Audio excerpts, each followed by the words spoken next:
then all of a sudden they said, everybody's off, get off this highway, go down this way, down into town. Then they started blocking everything off there. And so you got corralled onto Front Street. You started on Honopilani Highway. Yes. And you ended up on Front Street. Yes. Couldn't go anywhere. They just said, go north, go north, go north. And then when we got on Front Street, the embers were coming over the buildings and landing on our vehicles. And we're all in a line trying to get to the end of Front Street to go north, like they told us to, not knowing that the police blocked off the end of Front Street so nobody could move. All of a sudden, nobody could move anywhere. So all I did was try to inch my way over to another yard and drive up through a sidewalk, come back around, and then I went, the cops were moving around one exit, so I ended up getting up on the highway, even though they tried to direct me another way, and then I hightailed it to home. So you basically had to climb up on sidewalks and go against what the cops were telling you could do. You had to break traffic laws, essentially. Basically. We're almost to the end of the mill. We're almost to the smokestack. Oh, we made it. We're going to line on the road now pretty soon. We're gonna, oh, somebody's down right there. Somebody's down right there. Yeah, somebody's down. Just go, Dad. We cannot do nothing for her. Oh my God. Oh my God, bro. Just go, Dad. Just go. Oh. We cannot do nothing for her. What the fuck, dude? Just go. Go, people, go. Beat the horn, Dad. Oh my God, bro. Oh.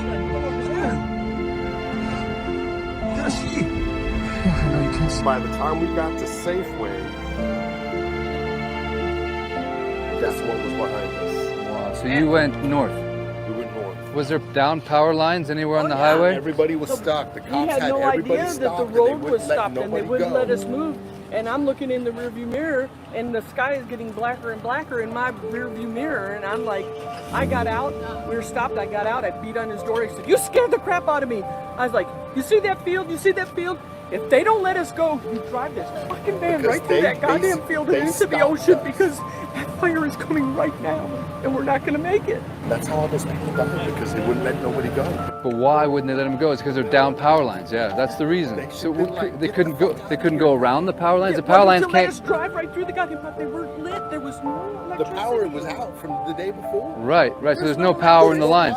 What was that morning? Because we were trying to look at the length of the poles. They wouldn't cross the whole highway. There should have been the lanes. There was enough room that you could have gone underneath. Right. Oh, you got pictures of it. I wanted to drive through there. So what direction are we looking at? They stopped the traffic. So right is that there what? North. That's Kapuna Kea right there. That's Kapuna Kea. And they would not let people move. So how did you guys eventually get your car out of there? We ended up fighting our way through the parking lot. Creeped through. A police officer came off the bypass here, and so the traffic lane that was supposed to go. Coming down. We forced ourselves into two lanes and forced our way out of the parking lot. I wouldn't get off his bumper. I did not care about the rules and the laws of who you're supposed to stop and let the next person go, because we got separated before. And I'm not going to get separated. Oh, you guys in separate cars? Yeah, I was in one van, he was in the other van. Help us! Send your angels! Look! Lord! Oh no! Oh no! Oh no! No, we gotta get out or something. There's nowhere to go. The car! The car! The car! Fucking bird. We have to go! We have to go! We... Oh no! Oh no, guys! No, we have to leave! We have to leave! No, there's a car behind! This is a disaster.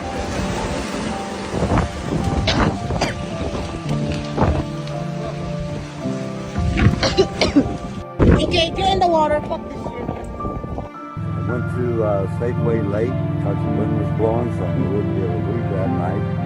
And electricity was off. And it took me about an hour and a half to just get some orange juice.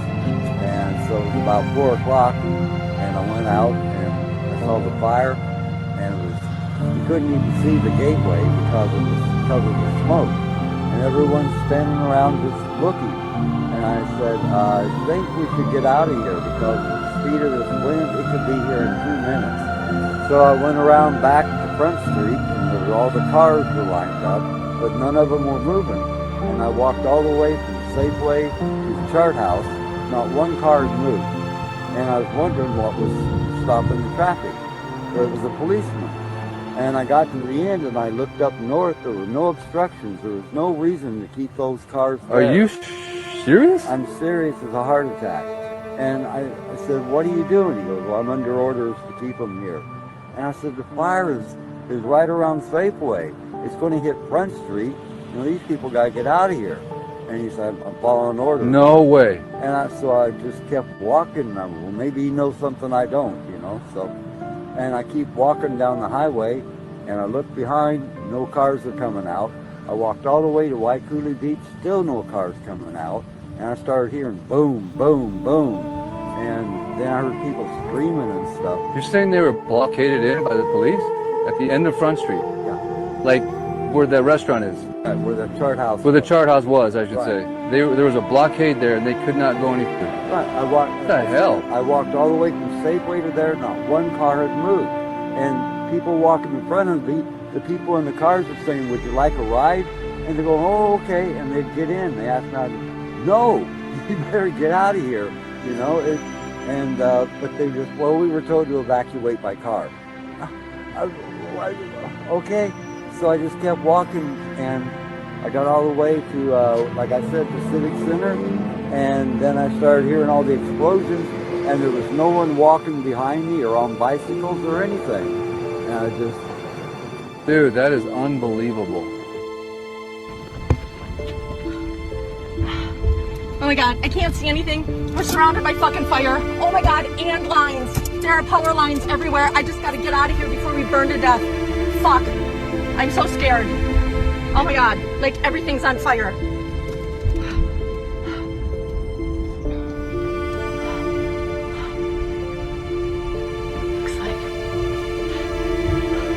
Oh my god, I've never been so scared in my life.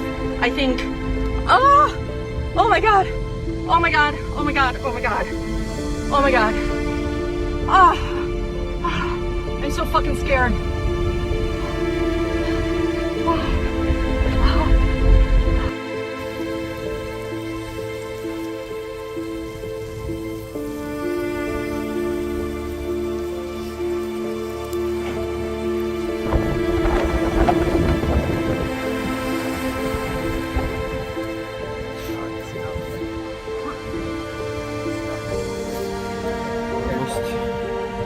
Almost rescued.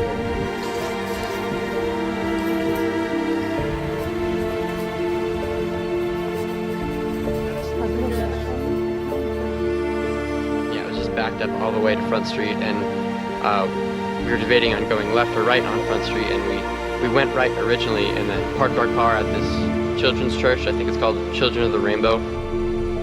Dude. Put your earbuds in. It's gonna be fine. The firemen are right here.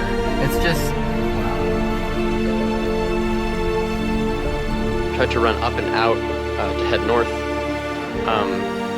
but that was totally blocked by just fallen things, debris.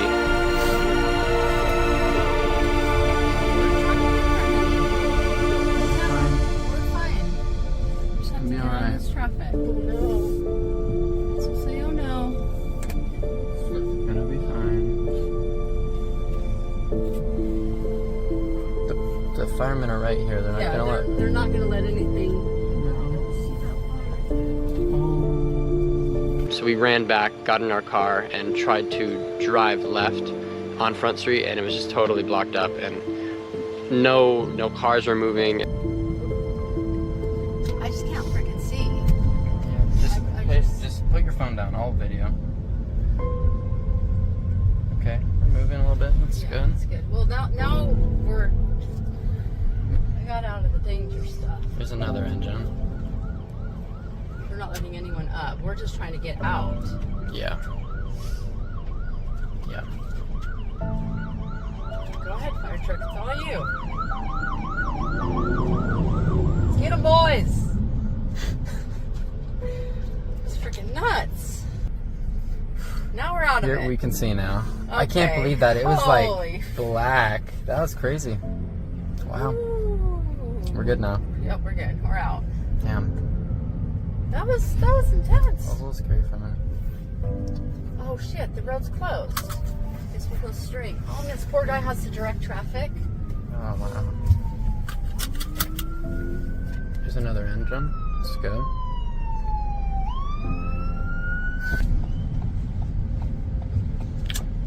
You're just on the corner chugging a beer. I respect it. It'll be alright. The fire was on our street. Yeah. It is on our street. Yeah. It was right next to our car. Right. Could have reached out and touched it. The guy in front of us jumped out of his car and started hitting it with his slipper. Yeah, I saw that. That little, dead grass area that has that little pillar up on it, that caught fire really I fast. saw it. It was like, boom. Yeah. We should have brought the fire extinguisher. I didn't even know we had one. It's under the sink. I don't know which way to go. I guess just keep going away from the fire. Yeah, I don't really think it matters. Both sides, to the left and the right, are on fire. White smoke starting to come, which means the fire's starting to die out.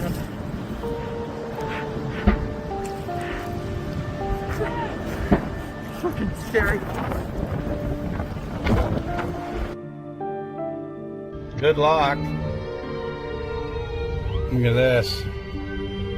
Holy shit, this is a nightmare. I don't know where he's going, probably to block our street. They're gonna fucking barbecue all these people down in Lahaina.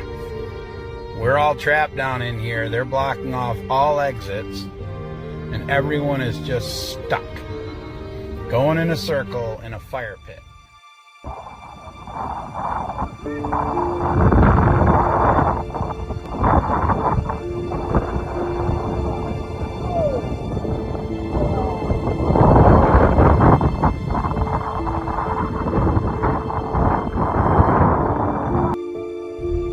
Parked my right up there and ran. Shit. Oh my god. Yeah, these power lines above us are really freaking me out. Oh, you can feel that heat, huh?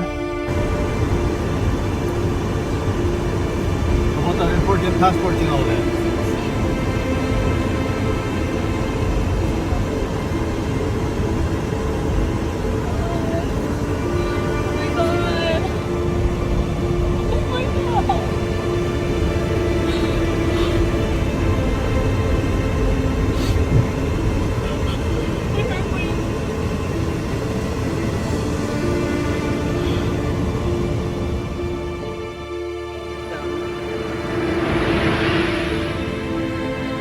It gets worse when we find out that people were running from flames and jumping into the ocean to escape them.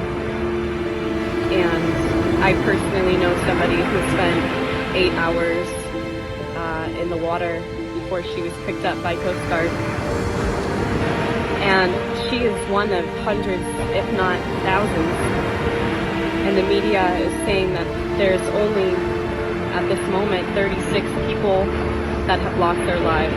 And it hurts me to say that I don't believe this is true at all. I've heard first-hand accounts from family on the west side, from friends on the west side, from response crews that they are tagging hundreds of bodies. There are hundreds of bodies in the water. The death toll could be well over 400 just at this very point that I made this video. And they are not letting coverage into Lahaina. We have friends that went to the entrance of the poly to try to bring generators and water and supplies, shovels, things. Everyone was turned around. No one is able to bring help. We have thousands of volunteers that want to get into Lahaina and bring assistance for people. And we are not allowed to. Our friends and our family are right around this corner. And we are not allowed to go help them. Why? Yes, they just started taking in boats. They started taking evacuees in the cover of the night. But why are we turning down help? Why would FEMA do that? Why would the Red Cross do that? Barricade at the end of Front Street. There was a police barricade blocking the street so people couldn't get out. But the people trying to escape in those cars that you see burnt, they were blockaded in there. The water was shut off. Firefighters couldn't fight this. The local people couldn't save their own homes. School was canceled that day. You had children, our keiki, babies, and elderly trapped in the homes. That's who they're recovering. As a Hawaii native, as somebody born and raised on the island of Maui, as somebody who has family and friends and community over there, please keep talking about it. Please keep talking about it. Share videos, comment on posts, like videos. Even if it feels icky liking them, it helps the algorithm. Push this message, push their messages out. Make sure the world knows what is happening, what is really going on, because I can promise you guys this, and of course I have to say allegedly so I don't get in trouble. You guys are not seeing the same news and social media posts as to what's actually going on there. I'm from Maui, that is my home, and I am not even seeing my friends and family members post about this that are sharing videos, and I'm getting all kinds of conflicting information. But I can tell you that the one that's coming from the media, allegedly, and I'm not talking about Maui News or Maui Times or Maui News Now or anything like that, because they are being blocked too, but the ones that are coming from the media over here are absolutely trash. It is not true, and they're painting a different picture, and they're trying to create division, and they're going to put the blame on the power company or on the firefighters or the first responders. They're following orders. My son's father and his like family and friends and aunties, uncles, you know, all of them were trying to, they were part of a convoy and they were trying to get out there, and they were turned away. They told that there's too much supplies or whatever. There's 3 possible reasons for too much supplies. One is definitely not because they don't need it. It's because the supplies is not being distributed, like now, meaning, so it's kind of just building up. The other reason it could possibly be is because there's not enough survivors. Or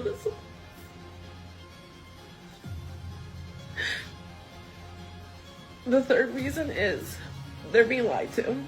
This is what's going to happen. Allegedly, this is what's going to happen.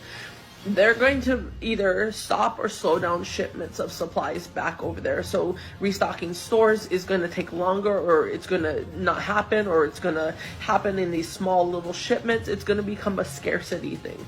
They are going to say that for whatever reason, shipments can't get out there and restock stores. And then when it comes time to rebuild, they're going to price the shit out of everything. They are going to raise the prices and make it darn near impossible for people to rebuild. Realtors are going to be out there trying to buy up the land and sell it to corporations or the tourist industry or, one percenters that are trying to go over there and buy up the land, and all this dies down and it's quiet. They're going to steal their land. They're going to have no other choice but to sell. They want it to take long. They want people to forget. They want people not to be able to afford to rebuild. No. You're not stealing their land and making it state land. You're not going to make it a memorial or claim to make it a memorial so you can do what you want with it. This is the people of Hawaii's land. This is the native Hawaiians' land. You don't get to take it. You don't get say over what happens to it after it is their family members and friends and loved ones that are laying there that have passed away and haven't been found. You don't get to say what happens to that ground. I'm begging you guys, just keep spreading awareness, keep reposting the same videos, even if you get 0 views, 0 likes, anything, just keep spreading the same videos, keep spreading the information, make sure the world knows, get loud, obnoxiously loud about it. And I understand that people go on with their life, and I understand that people are suffering and all that kind of stuff, but if we actually came together, if we started right here, right now, on this current event and all the other current events, if we started right now and said, no, enough is enough, they would be forced to listen to us. And I'm not insinuating a riot or suggesting an uprising or anything like that. I'm simply saying to use your voice. Apparently over 1,000 body bags and mats and containers and refrigerated trucks on the other side of the island right now. The government's trying to blame them. They didn't sound a siren. There was no helicopters that came for people. People had gone and picked their kids up from school and brought them home and left them home. There was a 10-year-old girl with a crib with a baby in it. There was no warning. No military came. The whole community is mourning the deaths of over 1,500 people. They killed innocent men, women, and children by not helping, by not sounding alarms. People were asleep in their homes with their babies and their children. Do you want to expand upon that? So what I've heard is that they pulled the water out of the pipes to fight the fires, and then they put the water back in the pipes or from some other source, and now it's toxic. People in the real estate industry are calling your family and your friends who have lost everything to buy their plots of land. It is disgusting. We have real estate investors and speculators going around calling our victims, offering to give them cash and buy their property. It is disgusting. It's a land grab, and I know that our Lahaina community, we are resilient and we will do whatever it takes to protect Lahaina. And that's one of the big concerns as they search for the missing and the dead, is that Lahaina doesn't lose its spirit, right? That people from the outside don't come and rebuild and turn into a tourist mecca. We've already been displaced enough, and you know, we plan to have a seat at the table in rebuilding Lahaina and ensuring that the rich cultural history of Lahaina is protected and that the multi-generational families get to come back home. It's rolling around the bend. There are no services available to you. There are no services available to you. But we're trying to save no one what here we to help we're us. trying to save So our you're lives. gonna kill us all just sitting here in our homes. Like, right man, now. if I don't do something, if I don't try to do something and my house burns down, then what do I do?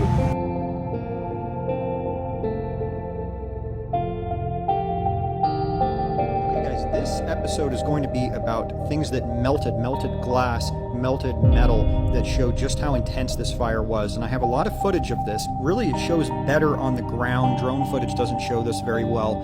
But what I saw on the ground was a lot of inconsistency from one car, from one neighborhood to the next. It was definitely a very intense fire. I've seen a lot of people commenting that when tires catch fire, it melts the aluminum wheel. That's normal, but I'm not sure if I buy that because the tire's gone in every case. But sometimes there's a lot of the wheel left and sometimes there's no wheel at all and it's just run into the gutter like water. So I don't really understand the inconsistencies here. I don't pretend to be a fire forensic investigator, so anybody who has an explanation for this, I would love to hear it. But what I saw was significant differences from one neighborhood to the next, from one car to the next. But in almost every case, some of the aluminum had melted. A lot of cases, the entire engine block had melted and it was just sitting as a puddle under the car. The windshields had melted. A lot of times, the car glass was the glass from the windows was actually melted down into the street, into the gutter as well. So definitely a lot of intensity. This is in Front Street here that I'm showing, and Front Street, there's by far the most clips of Front Street because it's famous and a lot of people come down here, but it's not even close to the most intense place that I saw as far as heat and melting stuff goes. I mean, when you look at the wheels on Front Street, a lot of them are intact, but there's places in neighborhoods where there is no wheel at all. I mean, it's melted down to the brake calipers there and the studs, and you can just, like you can see here, I mean, that wheel just melted away and ran into the street like water. So this is something that really struck me when I was walking around initially. There seems to be a huge emphasis on ensuring that the media and anyone else can't see what's going on here in Lahaina, West Maui. There are miles and miles of this black fence going up that was not here before, that is obscuring ground zero and making sure no one can see what's going on inside of there from the road. No one can get in there, no one can take any pictures. And then I've also seen these weird foreign police cars showing up, these special police, I'm not sure what to call them. This is a Nissan, but there's quite a large presence of these standing guard around the perimeter. We've also lost our ability to fly drones really anywhere near this area. Now, this 20-second clip here that I tried to get out of my car and show what was going on, I was almost immediately, after these 20 seconds, National Guard came, chased me off, yelled at me, told me to get back in my car and keep moving. So you cannot pull over, you can't even stop your car anywhere near any of this anymore.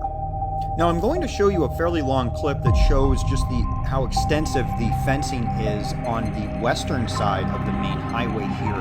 And there also is National Guard, regular police, and what I have dubbed special police, which are these police cars that are foreign made.